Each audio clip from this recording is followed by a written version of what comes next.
So if you are looking at doing an MBA and you're thinking, well, is my profile right? Am I good enough to get into a top B school?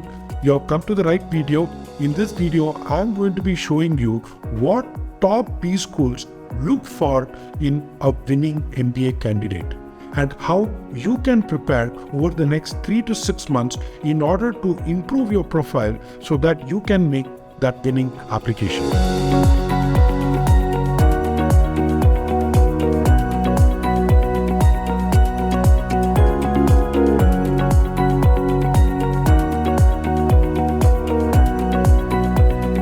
So one of the things that we always hear is that the person who went to, let's say, a Harvard was an Olympic athlete or he won the Nobel Prize, right? So a question that you might have is, should I need to have such outstanding achievements, or can someone who has done very well in his or her life but not really done anything out of the blue actually get into a top school? Well, what if I were to tell you that B schools have a particular matrix, a particular evaluation criteria through which they are going to look at your candidacy. Think of it this way, that you are an Indian Idol candidate and the judges have a rubric and they are going to mark you across that rubric. How is he doing on X, Y, Z factor? What does such a rubric look like? You have that on your screen now. These are 5 factors that B schools are going to look at when they are going to evaluate your profile and compare you with everyone else who's going to be applying to this school this year. Now, you may ask, why are these the 5 factors? Why couldn't they pick any other factor? Well, this is what the B schools think are required for someone who's going to be thriving in a fairly ambiguous corporate world in, let's say, 2030. What are the skills that such a leader would possess? What are the things that would make you successful in your career? Therefore, they have picked these 5 factors. So now let us deep dive and look at each factor and see how you are going to be evaluated by the B schools. A good idea for you while you're watching this video is also ask yourself, on a scale of 1 to 10, how do I rank on each of these factors? And then to ask yourself, what can I do in order to improve my score on each of these factors? Let's start with the first factor.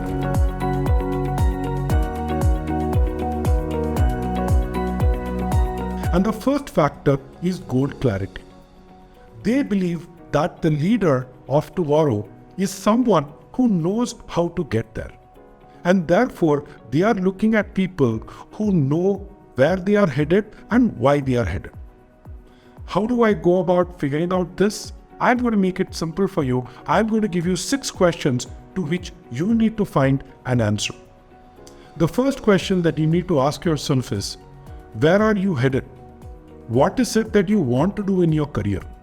What is your short-term, long-term goals? Where do you see yourself in that future, in that world in 2030? The second question that you need to ask yourself is this a goal that is truly mine? Is there something that I am passionate about this goal, or can anyone say this goal? Right? So to have that conviction that this is something that is very personal to you is also important. The third thing is what in my experience, in my education, in my strengths have actually prepared me for such a goal. Fourth thing you need to look at is, if that is your goal and if this is the background that you have, why do you need an MBA to get to your goals? And specifically, when you're talking about a particular B school, it is important for you to know why that particular B school is going to help you get to your goals. And finally, and this one is a very important question that you need to ask yourself, why now? Why not last year? Why not next year? Why is this year the best year for you to get into a B school? So I would really encourage that, irrespective of when the actual MBA process happens, maybe you're still in the process of taking the GMAT, maybe you've already taken the GMAT, wherever you are in the application process, make sure that you take out time and ask yourself these 6 questions. Try to get internal clarity. Because once you are convinced on your goal, you will be able to convince any adcom out there, any interview panel, any application reader. But for that, the self-conviction has to happen. And that's what the first factor is, goal clarity. How clear are you? And how much do you think you're going to rate yourself on a scale of 1 to 10? In case you are wondering, do I need to speak to someone? I would like to tell you that at Crackverbal, we have a profile evaluation service by which we're going to have a one-on-one session with you and help you answer some of these very questions. Let's look at the second factor now.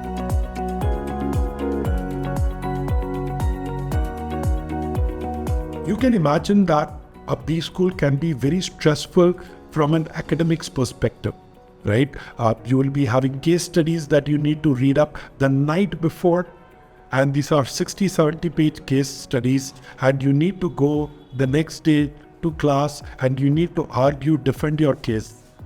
And you're going to be working with very, very diverse teams that are going to come from different geographies, different functions. And in order for you to do really well in a B school, it is important that they know that you have what it takes to handle the academic rigor of a B school. So simply put, they don't want someone to come into a B school and struggle for the next 1-2 years. And honestly, you don't want to get to a B school and realize this is not your cup of tea. So what do they really look at in your academic profile? Well, one thing that they're going to certainly be looking at is your undergraduate performance, right? So where did you graduate from? What are your transcripts? What are your mark sheets telling about you? How do I see this person in an academic setting that he or she had when they were in college? I have a lot of people saying, well, the person that I was in college is not the person that I am today. But is there any other thing in the academic profile that I could probably, compensate? Well, the one thing that you can compensate it with is your GMAT score. So in case you have average ACATs, make sure that you get a killer GMAT score, a score that is 20-30 points higher than the average GMAT score at the school that you're applying to. The third factor is going to be things like any kind of patents, any kind of research work that you have done. So B schools also love people who bring a lot of deep technical expertise or deep sectoral expertise, because that's also seen as a kind of academic pursuit that you have had. In case you have done any kind of certification, in case you have enrolled yourself for any educational program, depending on the selectivity, depending on how tough that program is or that certification is, those could also add value. So again, you need to be asking yourself, based on where you went for your undergrad degree, based on what your scores were, based on what you think your GMAT score is going to look like, what would be a score out of 10 that you would like to give yourself for your academic performance? Remember, all of these are subjective. What could be a 4 to someone could be a 6 to another person. But what is more important is knowing where you are. You can then ask yourself, well, I now have the next 3 to 6 months. Just like I'm going to invest by talking to people to get goal clarity, is it also possible for me to do something? Getting a higher GMAT score is definitely a top one. But apart from that, is there anything else that I can do to supplement my academic record?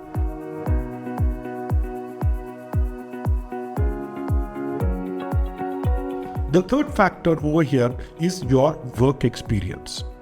And simply put, it is not the quantity of experience, it is the quality of experience. So one question that we keep getting asked is there a minimum experience or is there a maximum experience? Well, let me put it this way, there are no specific numbers. You have people who have gotten into Harvard with no experience. There are people who have gotten into, let's say other schools. Let's say I know someone who went to Wharton with 10 to 12 years experience. So instead of looking at it as a quantitative metric, I think it's important for you to look at it in terms of a qualitative metric. If you are someone with, let's say, just 1 or 2 years experience, then you need to be answering, why should you compete with someone who has 4 or 5 years experience? Is there something that you did while you are still in college? Is there something that you do as part of your current role which has given you such immense experience that you think you have more perspective, more stories than even someone with 4 to 5 years experience? If that is the case, then an MBA is right for you even now. Or maybe you spent 10 years doing something and you have fairly good deep knowledge on a particular topic, but then you realize that you're being siloed. You realize that now is the time for you to kind of generalize, and therefore you want to do an MBA. That's also perfectly fine. But both these cases, you need to be telling stories. You need to be telling what do you bring to the table. So when you are in a B school and when there is a case study that is being discussed, what unique perspective would you offer based on your experience? When you are put in a team project while you are in an MBA, what contribution would you provide to the team? These are the kind of questions that a B school would be looking at. Now, one more question that comes is, a bigger brand better? Well, there are pros and cons in the sense that if you are in a large company and you are one among 10,000 other people doing very similar job, it could be a little hard because you are going to be competing with everyone else in your company who's going to be applying to that school. And it's very hard for you to differentiate what you did as opposed to someone else who worked on another project but in the same company or in a similar company. But at the same time, what a large company does is it provides you with certain brand credentials. So if you said, I work in IBM in Timbuktu, doesn't matter. You worked in IBM. I know that you understand what are global best practices. You know how to deal with clients, in a professional manner. So there are certain things that I would automatically grant. Now, let's look at what happens when you work for a smaller company. On the flip side, it is very hard for you to really show scale because probably in your company, you are working with a smaller team. So you can't really say, I went and won that $100 million contract. But what you can have is you do have a lot more responsibility for your role, right? So for the same role, you are probably doing a bunch of other things that you otherwise would not get an opportunity in a larger company. So again, I've had students who have gone to a top B school from big brands. I've had students who have gone to a top school with almost like no-name brands. But eventually, it is the story that you tell. It is the quality of the experience that you bring to the table.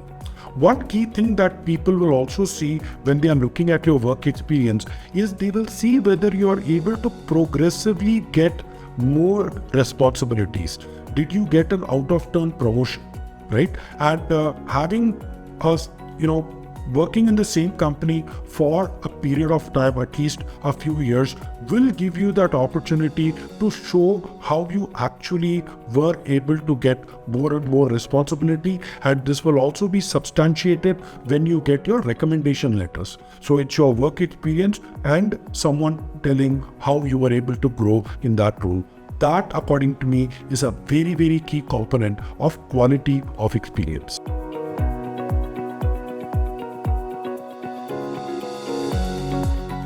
The fourth factor is what we'd like to call as the X factor. The X factor says, look, there is another person who has goal clarity. The other person has the academic potential.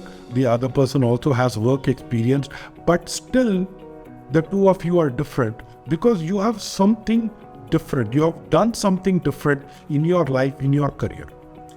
Now, what are the things that could be different? You could probably put it in two buckets. The first bucket is what I would call as leadership. What is it that you did? It could be at work.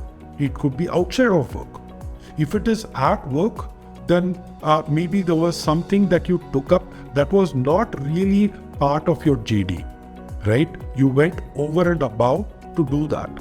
Or If it is outside of work, well, that is also a great experience. In fact, one of the candidates that we worked with had an experience of arranging a Ganesh Pandal, right? So he was organizing that Pandal. It was in his neighborhood. And he said, I learned more about organizing that event that I could have learned from any book. So those are the kind of interesting leadership experiences that they are looking at in your profile. The second factor is what I would call as the diversity quotient. It could be a demographic diversity that you have. In this point, I would like to say that a female candidate, for example, would have an advantage over a male candidate, all things being equal, because B schools realized that women are being underrepresented in the B schools, right? But that's just one way of looking at diversity. We have had candidates from the LGBTQ community who have said, look, growing up, there was such a big challenge, and these experiences have changed my perspective around things, right? We have had people from army background and who said, well, moving every 2 years, changing your city made me so adaptable that today I can walk into any company, I can walk into any situation and still know how to make friends. So what are the things that are part of your life story? What are the things that give you that uniqueness? That would broadly come in what I would call as the X factor. Again, you're looking at doing an MBA, you have a few months to build your profile. Is it possible for you to suddenly discover an X factor? Probably not. So what I would suggest is go back and look at what are the things that really interested you. And this has nothing to do with the B school application, but for your own sake. What are the things that you want to pick up? What are the things that you feel is part of your story?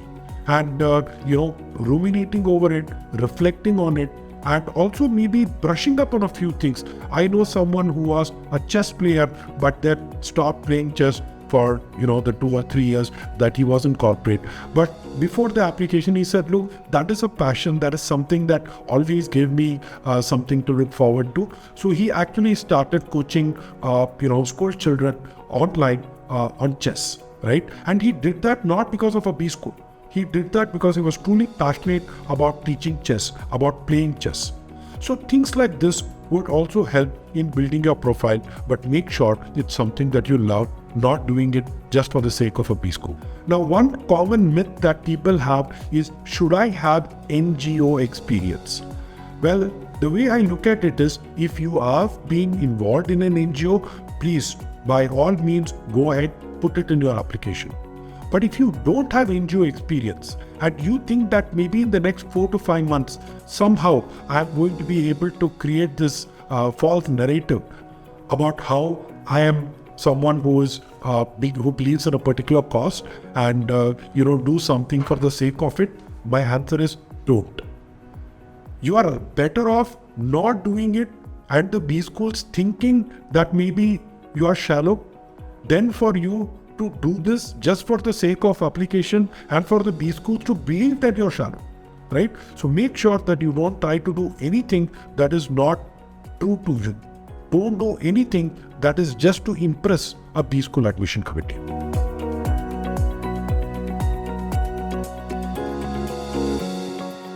And the fifth and the final factor is really something that you already have, which is your personality. Right? Because there is only so much that I can get to know from your CV. There is only so much that I can get to know from your essays. There is only so much that I can get to know from other aspects of your application form.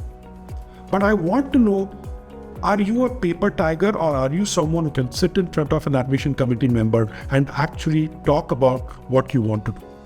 So a lot of ways in which B schools do it. There are video essays, there are the interview process. In some schools, they either have a group discussion kind of format. And all of it is to see whether this person has the personality, has what it takes to get and do well in a B school. And I understand this is very subjective. And can you really improve on this aspect? Well, you can, right? So you have the next few months, make sure that you're also working on your articulation skills. whether you are able to take what's going in your head and come out with words that convince the other person of your intent. You can do that by starting with someone in your family, maybe starting with your colleagues, with your friends, and explaining to them why you have decided to do an MBA.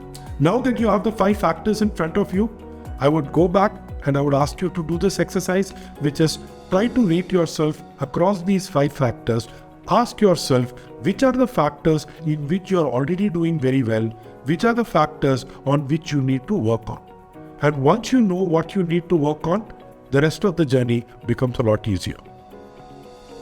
In case you like what you saw, please go ahead and like on this video. If you have any questions that you would like us to answer, go ahead and let us know in the comments below. Also, I would like to take this opportunity to ask you, if you are thinking of doing an MBA and if you think you need any help, please go ahead and click on the link in the description below that will get you a one-on-one profile evaluation with someone from my team.